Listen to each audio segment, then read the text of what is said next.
Hello everyone, आप सभी का स्वागत है। बच्चों, आज हम क्लास 8 मैथमेटिक्स की हमारी जो नई एनसीईआरटी की बुक निकाली गई है गणित प्रकाश, इसका ये जो चैप्टर नंबर 3 है अ स्टोरी ऑफ नंबर्स, इसमें ये जो सेकेंड टॉपिक दिया गया है द मैकेनिज्म ऑफ काउंटिंग। इस टॉपिक को पूरा अभी हम इस वीडियो में समझेंगे। ये जो टॉपिक है ना, ये पेज नंबर 51 से लेकर 54 तक दिया गया है। मतलब कि इस वीडियो में अभी हम पेज नंबर 51 से लेकर 54 तक समझेंगे। तो वीडियो को लास्ट तक देखते रहना। वीडियो पसंद आए तो लाइक करके चैनल को जरूर सब्सक्राइब करके रख लेना, ताकि आगे भी वीडियोस मिलती रहे। चलिए वीडियो शुरू करते हैं। तो यहाँ पर दिया गया है कि इमेजिन करो कि we are living in the stone age around 10,000 years ago. Imagine करो कि आज से 10,000 साल पहले आप एक स्टोन एज में जी रहे हो। Let's say we have some cows in a herd. और मान लो कि तुम्हारे पास कुछ गायें हैं ग्रुप में, मतलब कुछ गायें हैं मान लो, और आज से 10,000 साल पहले तुम स्टोन एज में जी रहे हो। तो naturally a few questions will come to our mind. तो नेचुरली हमारे माइंड में कुछ क्वेश्चंस आ सकते हैं, जैसे कि how do we ensure that all cows have return safely after grazing. हम ये कैसे इंश्योर होंगे कि जितनी भी गायें चरने के लिए गई थी, जितनी भी गायें चरने के लिए गई थी, वो सेफली वापस आ चुकी हैं। क्योंकि उस समय यानी कि स्टोन एज के समय में आज हम जिस प्रकार से काउंट करते हैं 1 2 3 4 इस तरह करके जो काउंट करते हैं ना, उस समय स्टोन एज के समय में काउंट ऐसा नहीं होता था। फिर लोगों को ये पता कैसे चलता था कि जितनी भी गायें चरने के लिए गई है उतनी वापस आ चुकी हैं। सेकेंड क्वेश्चन यहाँ पर दिया गया है कि do we have fever cause then our neighbour. क्या हमारे नाइवर के पास जितनी भी गायें हैं उससे कम गायें हमारे पास हैं। जब हमें काउंट ही नहीं करने आता तो पता कैसे चलता कि हमारे पड़ोसियों के पास कितनी गायें हैं और उससे कितनी कम गायें हमारे पास हैं। आगे थर्ड क्वेश्चन है इफ़ देयर आर फीवर। मान के चलो कि हमारे पड़ोसी के पास जितनी भी गायें हैं उससे कम गाय हमारे पास है, सपोज कर लो, मान लो, ठीक है। तो how many more cows would we need so that we have the same number of cows as our neighbour. तो और हमारे पास कितनी गायें आ जाएं कि हमारे पड़ोसी के पास जितनी भी गायें हैं उतनी गायें हमारे पास भी हो जाए। तो पता होना चाहिए कि हमारे पड़ोसी के पास कितनी गायें हैं। मान के चलो हमारे पड़ोसी के पास 9 गायें हैं और हमारे पास 6 गाय हैं, तो हमारे पास 3 कम है। तो 3 कम है तो हमारे पास 3 गाय और आ जाएंगी तो 9 हो जाएगा। बट यहाँ पर दिक्कत वाली बात ये है कि जैसे कि मैंने कहा कि ये स्टोन एज के समय में, क्योंकि ये बात की जा रही है स्टोन एज के टाइम का, और स्टोन एज के समय में इस तरह से नंबर्स का यूज़ नहीं करा जाता था। फिर लोगों को कैसे पता चलता था कि कितनी गायें कम हैं। तो चलिए आगे हम पता करते हैं। आगे यहाँ पर दिया गया है but how can we do all this without the modern number system. तो जैसे कि मैंने अभी बताया कि बिना मॉडर्न नंबर सिस्टम के हम ये कैसे पता लगा सकते हैं, कैसे हम ये कह सकते हैं कि कितनी गायें कम है या कितनी गायें हमारे पास हैं। एट दैट टाइम, उस समय क्या होता था, स्टोन एज का यहाँ पर बात करा जा रहा है, ठीक है। There were no written or spoken numbers like we have today. आज जिस प्रकार से हम नंबर्स को लिखते हैं उस समय ऐसा नंबर ना लिखा जाता था ना बोला जाता था। वही चीज़ मैंने अभी जो कुछ देर पहले आपको समझाया। जो नंबर्स हम लोग 1 2 3 4 करके इस प्रकार से जो यूज़ करते हैं स्टोन पीरियड में, स्टोन एज के समय में इस तरह के नंबर का यूज़ नहीं करा जाता था। फिर लोगों को कैसे पता चलता था, तो इसके लिए लोग कुछ मैथड्स का यूज़ करते थे, जिसमें ये मैथड नंबर 1 यहाँ पर दिया गया है। वो स्टिक्स और पैबल्स का वो यूज़ करते थे। मेथड 1 में यहाँ पर दिया गया कि वो स्टिक्स और पैबल्स का यूज़ करते थे। उस समय क्या होता था, मतलब स्टोन एज के समय में पीपल यूज्ड सिंपल थिंग्स। जो लोग थे वो सिंपल थिंग्स का यूज़ करते थे, जैसे कि वो वुडन स्टिक्स का यूज़ कर लिए, या फिर छोटे छोटे पैबल्स यानी पत्थर का यूज़ कर लिए, या फिर कोई चीज़ जो ईजिली अवेलेबल होता था उस चीज़ का वो यूज़ कर लेते थे। जैसे एग्जाम्पल दिखाया गया है कि हर गाय के लिए वो लोग एक स्टिक रखते थे, हर गाय के लिए वो एक स्टिक रखते थे। सपोज कर लो कि किसी के घर में मान के चलो इस तरह से 9 गाय दी गई है, मतलब किसी के घर में 9 गायें हैं, या फिर आप ही के घर में मान के चलो स्टोन एज में 9 गायें थी, ठीक है ना। तो आप क्या करते कि आप उस समय 9 स्टिक इस तरह से अपने पास रख लेते, जिससे कि आपको पता चल जाता कि आपके पास कितनी गायें हैं, 9 गायें हैं।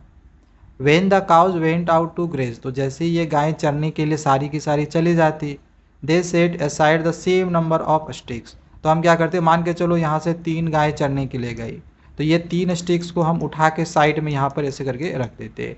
या फिर ये सारी चली गई तो सारे को हम उठा के साइड में रख दिए, जिससे पता चल जाता कि कितनी गाय चरने के लिए गई है। सारी गई है तो सारी को साइड में रख दिया, तो सारी चरने के लिए चली गई है। वेन द काउज रिटर्न, अब जब ये गाय वापस आती थी तो दे मैच्ड विथ द स्टिक्स, तो अब वो उस स्टिक्स के साथ मैच करती थी। कहने का मतलब क्या है, जैसे एक गाय घर आ गई तो एक स्टिक को अपने पहले जहाँ जिस जगह पे रखी थी वहाँ पे रख दी, दूसरा गाय आ गया दूसरे स्टिक्स को रख दी, तीसरा गाय आया तीसरे स्टिक्स को रख दी, चौथा गाय आया चौथे स्टिक्स को रख दी। इस तरह करके वो स्टिक्स का यूज़ करती थी। अब मान के चलो आगे यहाँ पर वही चीज़ दिया गया है कि if any stick was left unmatched, मान के चलो कोई भी स्टिक ऐसा हुआ जो मैच नहीं हुआ, मतलब स्टिक जो है एक स्टिक मान के चलो बच गया या 2 स्टिक बच गया, तो इसका मतलब क्या था कि 1 काव वाज मिसिंग। अगर एक स्टिक बच गया दैट मीन्स कि एक काव मिसिंग है ना। 2 स्टिक बच जाएगा दैट मीन्स कि 2 काव मिसिंग है। तो जितनी भी स्टिक बच जाती थी तो समझ लो उतनी काव जो थी वो मिसिंग होती थी। तो कुछ इस प्रकार से स्टोन एज के समय में काउंटिंग करते थे वो, और या फिर पशु जो भी पशु एनिमल्स रखते थे वो, तो उनके बारे में वो पता करते थे कि कितनी है, कितनी चरने गई हैं, कितनी वापस आई हैं, कुछ इस प्रकार से पता चलता था। अब आगे यहाँ पर दिया गया है 1-to-1 मैपिंग क्या होता है, व्हाट इज़ 1-to-1 मैपिंग। तो लिंकिंग ईच काव विथ अ सेपरेट स्टिक, प्रत्येक काव को एक सेपरेट स्टिक के साथ लिंक करना, जैसे कि अभी मैंने बताया था हर काव के लिए एक स्टिक रखा गया था, ठीक है। तो प्रत्येक काव को सेपरेट स्टिक के साथ लिंक करना, वेयर एवरी काव हैज़ इट्स ऑन स्टिक, वही चीज़ मैंने बताया जो अभी, हर काव के लिए अपना स्टिक रखना। एंड नो 2 काव शेयर द सेम स्टिक, और कोई भी 2 काउज सेम स्टिक को शेयर ना करता हो। जैसे एक स्टिक है, ऐसा नहीं कि 2 काव के बदले हमने एक स्टिक रखा, नहीं, एक काव के बदले एक स्टिक, ठीक है। तो इसे वो कहा जाता था 1-to-1 मैपिंग। आगे दिया गया है this idea of 1-to-1 mapping became the base of counting. तो यही जो 1-to-1 मैपिंग का ये जो आइडिया है ये काउंटिंग का बेस बना। यही जो 1-to-1 मैपिंग का आइडिया है ये काउंटिंग का बेस बना, याद रखना। आगे है इट हेल्प पीपल अंडरस्टैंड, ये लोगों को हेल्प किया ये समझने में कि how many objects there were, कितने ऑब्जेक्ट्स हैं, even without using actual numbers like 1 2 3 और अदर, मतलब इन नंबर्स के बिना ही लोगों को ये पता चल जाता था कि कितने ऑब्जेक्ट्स हैं। Later people started using this method to represent numbers as shown in the table. हालांकि बाद में फिर जो लोग हैं वो इस मेथड का यूज़ नंबर्स रिप्रेजेंट करने में भी यूज़ करने लगे, जैसा कि टेबल में दिखाया गया। टेबल किधर है भाई, नेक्स्ट पेज में यहाँ पर आप देख रहे हो। देखो पहले कुछ लोग जो थे वो कुछ इस प्रकार से नंबर या एक स्टिक लगा रख देते थे, एक हो गया या दो स्टिक हो गया या 3 स्टिक हुआ या 4 हुआ या 5 हुआ, इस तरह से रखते थे। और मैंने अभी क्या बताया कि यही जो है ये बेस बना था काउंटिंग, नंबर को काउंटिंग करने के लिए। और इसी से देखो यहाँ पर ये सब सारे नंबर जो है वो इवॉल्व हुए हैं, ठीक है। ये 1 है तो 1 हो गया, 2 है तो 2 हो गया, 3 है तो 3 हो गया, ठीक है। चलो आगे बढ़ते हैं। आगे दिया गया एक क्वेश्चन है कि इफ़ यू यूज्ड स्टिक्स, जैसे कि मेथड 1 में एक्सप्लेन करा गया है, मेथड 1 में जिस प्रकार से एक्सप्लेन करा गया है, अगर आप वैसे स्टिक्स का यूज करते हो तो how would you use them to answer the other 2 question. तो आप कैसे इन 2 क्वेश्चंस के आंसर्स का पता लगाते। आप इन ये जो 2 क्वेश्चन अभी हमने कुछ देर पहले पढ़ा था ना कि हमारे पड़ोसियों के पास जितनी गायें हैं उससे कम गायें क्या हमारे पास हैं, या फिर अगर कम है तो कितनी कम है और कितनी हमारे पास आ जाए कि पड़ोसी इतना हो जाए। तो मेथड 1 का यूज़ करके हमें इसके आंसर्स के बारे में कैसे पता चलता, ठीक है। तो ये हम पता नहीं कर पाते मेथड 1 का यूज़ करके। इसके लिए आ जाता है मेथड नंबर 2, क्या है, यूजिंग साउंड्स और letters instead of sticks. Sticks का यूज़ करने के जगह पे साउंड या फिर लेटर का यूज़ करना, स्टिक्स का यूज़ ना करके साउंड या फिर लेटर का यूज़ करना, ठीक है। दिया गया है Sometime instead of physical objects like sticks or stones, people use sounds or letters to count. कभी कभी क्या होता था कि फिज़िकल ऑब्जेक्ट का यूज़ ना करके, जैसे जो स्टिक्स या स्टोन्स है, इनका यूज़ ना करके लेटर्स या फिर साउंड्स का वो यूज़ करते थे काउंट करने के लिए। जैसे कि सपोज़ का यहाँ पे दिया गया कि मान लो कि आपने साउंड यूज़ करा like A B C D, कुछ इस प्रकार के साउंड आपने यूज़ करा। ठीक है, आपने एक ऑब्जेक्ट का साउंड यूज़ करा ए, दूसरे ऑब्जेक्ट के लिए आपने साउंड यूज़ करा बी, तीसरे ऑब्जेक्ट के लिए सी, चौथे ऑब्जेक्ट के लिए डी, इस प्रकार से आपने साउंड का यूज़ करा। तो यू से A for the first object वही चीज़ है, बी सेकेंड के लिए, सी थर्ड के लिए, and so on. This creates a 1-to-1 match between objects and later. तो ये जो है ये 1-to-1 मैच क्रिएट करता था ऑब्जेक्ट्स और लेटर के बीच में। चलिए आगे बढ़ते हैं। जैसे एग्जांपल यहाँ पर दिखाया गया है कि we get the following representation if we use English letters A to Z.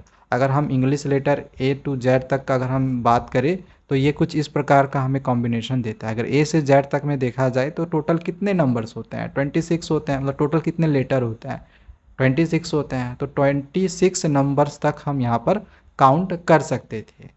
ठीक है, चलो आगे बढ़ते हैं। अब आगे यहाँ पर दिया गया है कि if you use English letters, अगर हम इंग्लिश लेटर का यूज़ करें तो ए से जेड तक यूज़ करेंगे for counting like in method 2, जैसा कि मेथड 2 में बताया गया है। जो कि ये एक बड़ा प्रॉब्लम था, क्योंकि हम यहाँ पर ए से जेड तक ही लेटर का यूज़ कर सकते थे, जो कि ये बड़ा प्रॉब्लम था। कैसे कैसे the English alphabet has only 26 letter. चूँकि जो इंग्लिश अल्फ़ाबेट थी इसमें तो सिर्फ 26 लेटर्स ही था। इसका मतलब है कि हम केवल 26 ऑब्जेक्ट ही ज़्यादा से ज़्यादा काउंट कर सकते थे। अब भाई मान के चलो 50 ऑब्जेक्ट्स रह जाए, किसी के घर में 50 काउज अगर रहता तो उसको कैसे काउंट किया जाता ए से जेड तक के मुकाबले में। ए से जेड तक तो वो फिर काउंट नहीं कर सकते थे क्योंकि इसमें 26 ही आता। तो फिर यहाँ पर ये एक बड़ा प्रॉब्लम था। अब यहाँ पर एक क्वेश्चन है कि how many numbers can you represent in this way using the sounds of letters of your language. यहाँ पे क्वेश्चन दिया गया है कि आप कितने नंबर्स का यूज़ कर सकते हो, आप जो भी भाषा बोलते हो, आप जो भी भाषा बोलते हो उसके लेटर का यूज़ करके। आप जो भी भाषा बोलते हो, सपोज़ दैट कि आप हिंदी बोलते हो, ठीक है, तो हिंदी में टोटल कितने लेटर्स होते हैं, हिंदी में टोटल लगभग 45 से 50 लेटर्स होते हैं, है ना। तो आप कितने ऑब्जेक्ट्स का पता लगा सकते हो, आप कितने नंबर्स को रिप्रेजेंट कर सकते हो। तो आप ओनली 45 से 50 ही नंबर्स या 45 से 50 ही ऑब्जेक्ट्स आप इस मेथड से काउंट कर सकते हो। तो ये डिपेंड करता है कि आपका लैंग्वेज क्या है। आपका लैंग्वेज जो भी होगा, आपके लैंग्वेज के अनुसार आप उतने ही लेटर को या फिर उतने ही नंबर्स को या उतने ऑब्जेक्ट्स को आप काउंट कर सकते हो। ठीक है, जैसे हिंदी के लिए हम इतना 45 से 50 नंबर तक काउंट कर सकते हैं। इंग्लिश के लिए 26 ऑब्जेक्ट्स तक ही काउंट कर सकते हैं, है ना। इसी तरह से हो सकता है किसी का कोई दूसरा भाषा हो तो उसमें जितने भी लेटर्स आते होंगे तो उतने ही ऑब्जेक्ट्स को हम काउंट कर सकते हैं। ओके, चलो आगे बढ़ते हैं। अब आगे यहाँ पर मेथड नंबर 3 दिया गया। हमने दो मेथड पढ़ा, एक मेथड तो हमने पढ़ा था स्टिक वाला, दूसरा मेथड पढ़ा हमने साउंड्स वाला। तीसरा मेथड यहाँ पर दिया गया है रोमन नंबर का। ठीक है, यहाँ पर कुछ सीक्वेंस यहाँ दिया गया है। We could use a sequence of return symbols. Symbols के यहाँ पर कुछ सीक्वेंस है, सीक्वेंस के रूप में हम लिख सकते हैं, वही यहाँ लिख कर दिखाया गया है। और ये सीक्वेंस कौन से सिम्बॉल का, मतलब किस प्रकार के सिम्बॉल का सीक्वेंस है, रोमन नंबर का, है ना। जैसे 1 का रोमन नंबर में हम कुछ इस प्रकार से लिखते हैं, 2 को इस प्रकार से लिखते हैं, 3 को इस प्रकार से लिखते हैं, 4 को ऐसे इस प्रकार से रोमन नंबर में हम लिखते हैं ना। तो यहाँ पर समझ लेना कि ये क्या है, एक तरह से सिम्बॉल्स है जिसको सीक्वेंस के रूप में लिखा गया है। तो पहले इस प्रकार से रोमन नंबर्स का भी यूरोप में ना यूज होता था। ठीक है, आगे अब यहाँ पर दिया गया है do you see a way of extending this method. यहाँ पर ये जो मेथड दिया गया है, ये जो मेथड दिया गया है, क्या आप इस मेथड को और एक्सटेंड कर सकते हो to represent bigger numbers as well, bigger numbers के लिए भी। अगर हाँ तो कैसे। तो यस, हम इसको और एक्सटेंड कर सकते हैं, मतलब इस मेथड से आगे नंबर को हम एक्सटेंड कर सकते हैं। क्या 20 के बाद आगे और एक्सटेंड नहीं कर सकते हैं? 21 तक ले जा सकते हैं, 20 क्या 40 50 100 500 इतने सारे नंबर्स तक भी हम ले जा सकते हैं, थाउजेंड्स तक भी हम ले जा सकते हैं, है ना। तो लिखा गया भाई यस, आंसर में इसका लिखेंगे यस। जस्ट लाइक यू, यहाँ पे एक मिनट, हाँ, yes just like you made symbols for number, जिस प्रकार से हम नंबर्स 1 से 10 तक बनाते हैं, इन द सेम इसी प्रकार से बाय द फॉलोइंग रूल्स, उस रूल्स का यूज़ करके आप सिम्बॉल्स बिगर नंबर्स तक भी बना सकते हो, जैसे 30 40 का कुछ इस प्रकार से होगा, 50 का एल होता है पता होगा, 60 100 का सी होता है, ये सब पता होगा, ठीक है। तो इस प्रकार से हम बड़े नंबर तक भी एक्सटेंड कर सकते हैं। आगे दिया गया है कि from the discussion so far, अभी तक जो भी हमने डिस्कशन करा, we understand that if you want to count a group of things, अगर हम ग्रुप ऑफ थिंग्स को काउंट करना चाहते हैं, जैसे कि काउस, पेबल्स या किसी ऑब्जेक्ट को, और find out how many items are there, या फिर कितने आइटम्स हैं अगर ये हम फाइंड करना चाहते हैं, तो then we need a standard order, तो हमें स्टैंडर्ड ऑर्डर की ज़रूरत होगी। जैसे यहाँ पर दे दिया गया है कि हमें किन किन चीज़ों की ज़रूरत होगी, तो एक तो फिजिकल ऑब्जेक्ट्स की ज़रूरत होगी जैसे स्टिक्स और पेबल्स, एक तो इसका ज़रूरत होगा, दूसरा नेम्स या साउंड्स का ज़रूरत होगा जो कि हमने सेकेंड मेथड में पढ़ा, और तीसरा कि रिटन सिम्बॉल्स का ज़रूरत होगा लाइक रोमन न्यूमरल्स का, ये हमने तीसरे मेथड में पढ़ा, ठीक है। तो किसी चीज़ को काउंट करने के लिए पहले के ज़माने में इन 3 चीज़ों का यूज़ करा जाता था, स्टोन एज का बात करा गया है, ठीक है। All of this follow a fixed sequence, ये सब जो है एक फिक्स्ड सीक्वेंस फॉलो करता है, बिल्कुल सही है। So we can use them consistently counting, तो हम इसे कंसिस्टेंटली काउंटिंग कर सकते हैं। This fixed order of things is called number system, तो ये जो फिक्स्ड ऑर्डर ऑफ थिंग्स होता है इसे हम क्या कहते हैं? नंबर सिस्टम कहते हैं, ठीक है। आगे बढ़ते हैं। आगे यहाँ पर दिया गया है numbers have no end, number का कोई भी एंड नहीं होता। आप खुद सोचो आप कितने नंबर्स तक काउंट कर सकते हो, इतना कि आप काउंट ही नहीं कर पाओगे, उसका कोई एंड नहीं होता है। We can create a big numbers as we ah want, हम जितना बड़ा नंबर चाहे उतना हम क्रिएट कर सकते हैं। So the challenge is to create a number system, इस वजह से ये चैलेंज ये था कि एक नंबर सिस्टम को क्रिएट करना जो कि कभी भी एंडिंग नहीं हो, and easy to use for counting, और काउंटिंग करना आसान हो, काउंटिंग करना आसान हो, ठीक है। तो यहाँ पर दिया गया ये इंपॉर्टेंट लाइन है समझना, क्या दिया गया था कि the challenge is to create a, challenge क्या था? चैलेंज था कि नंबर सिस्टम को क्रिएट करना, यानी कि स्टैंडर्ड सीक्वेंस को क्रिएट करना, एक standard sequence and number system को, ऐसा नंबर सिस्टम क्रिएट करना जो कभी भी ख़त्म नहीं हो और उसको काउंट करना ईजी हो।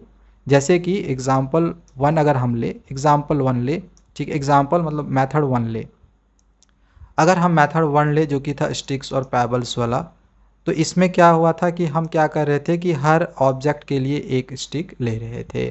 तो इस मेथड से हम अनएंडिंग, मतलब कि हम नंबर को तो बहुत दूर तक काउंट कर सकते थे, अनगिनत नंबर को काउंट कर सकते थे, मतलब नंबर का एंड नहीं होता, इतना हम काउंट कर सकते थे।